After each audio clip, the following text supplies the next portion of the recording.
Assalamualaikum warahmatullahi wabarakatuh.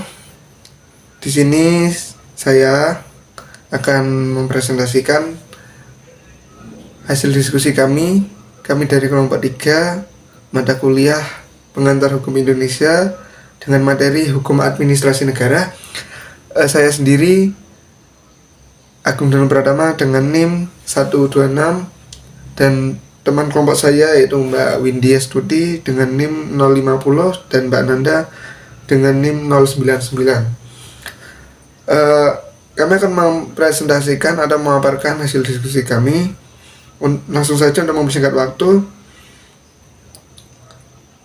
pembahasan A yaitu pengertian hukum administrasi negara. Jadi istilah hukum administrasi negara itu sendiri berasal dari bahasa Belanda, yakni administrative recht atau disebut juga bestuurrecht yang berarti lingkungan kekuasaan. Jadi dalam bahasa Belanda memiliki arti lingkungan kekuasaan. Lalu administrasi negara merupakan ilmu pengetahuan atau cabang ilmu administrasi yang secara khas melakukan studi atau kajian terhadap fungsi intern dan ekstern struktur-struktur serta proses-proses yang terdapat di bagian yang sangat penting dari sistem dan aparatur pemerintah. Jadi administrasi negara itu adalah melakukan kajian yang berfungsi dalam lingkup intern maupun ekstern dalam struktur atau proses-proses yang terdapat dalam bagian pemerintahan. Seperti itu. Lanjut, secara singkat dapat pula disebut administrasi negara. Dalam bahasa sehari-hari, administrasi negara disebut juga pemerintahan. Jadi administrasi negara itu kalau secara khususnya itu adalah dalam bahasa sehari-hari yaitu merupakan pemerintah. Selama tidak dicampur adukan dengan pemerintahan yang sifatnya eksekutif atau politik kenegaraan di kalangan departemen kehakiman dan badan-badan pengadilan dikenal dengan istilah tata usaha negara.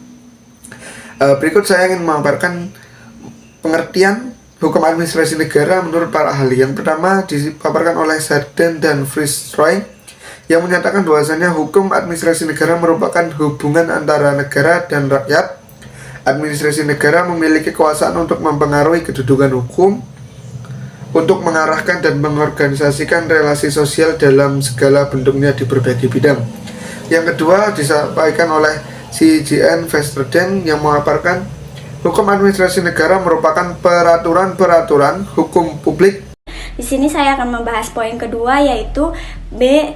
Ruang lingkup hukum administrasi negara. B. Ruang lingkup hukum administrasi negara.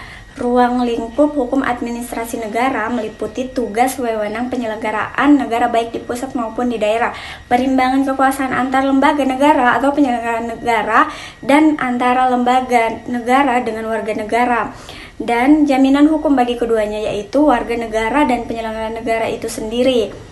Mengenai ruang lingkup yang dipelajari dalam studi hukum administrasi negara, Prajudi Atmosidurjo mengumumkan ada 6 ruang lingkup yang dipelajari dalam HAN, yaitu meliputi pertama, hukum tentang dasar-dasar dan prinsip-prinsip umum dari administrasi negara. 2. Hukum tentang organisasi negara. 3. Hukum tentang aktivitas-aktivitas dari administrasi negara terutama yang bersifat yuridis. 4. Hukum tentang sarana-sarana dari administrasi negara terutama mengenai kepegawaian negara dan keuangan negara. Yang kelima, hukum administrasi pemerintah daerah dan wilayah yang dibagi menjadi 4, yaitu hukum administrasi kepegawaian, 2. Hukum administrasi keuangan, 3. Hukum administrasi material, 4. Hukum administrasi perusahaan negara, dan yang terakhir ke-6 hukum tentang peradilan administrasi negara. Materi selanjutnya yaitu mengenai fungsi hukum administrasi negara. Terdapat 2 fungsi, yang pertama yaitu fungsi pemerintahan dan yang kedua yaitu fungsi pengendalian.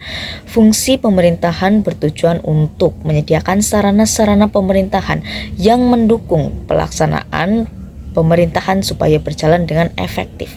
Yang kedua yaitu fungsi pengendalian. Fungsi pengendalian ini bertujuan agar tugas-tugas pemerintahan selalu dan sesuai dengan peraturan perundang-undangan yang ada. Ada juga pendapat menurut Sucijono, beliau mengemukakan bahwa fungsi hukum administrasi negara terdapat 3 fungsi. meliputi yang pertama yaitu fungsi normatif. Fungsi normatif sendiri terbagi menjadi dua, yaitu pemerintahan dan instrumen pemerintahan.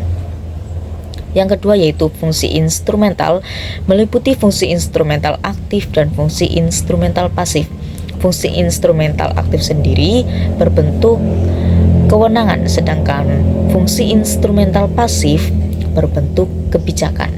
Nah, yang selanjutnya yaitu fungsi jaminan. Fungsi jaminan ini meliputi 3 jenis jaminan. Di antaranya yaitu yang pertama, jaminan pemerintahan yang menyangkut tentang aspek dogmatik dan demokratif. Nah, antara lain yaitu keterbukaan, insprak, dan berbagai mekanisme pengawasan. Yang kedua yaitu sebagai perlindungan hukum. Yang ketiga yaitu ganti rugi. Sekian presentasi dari saya.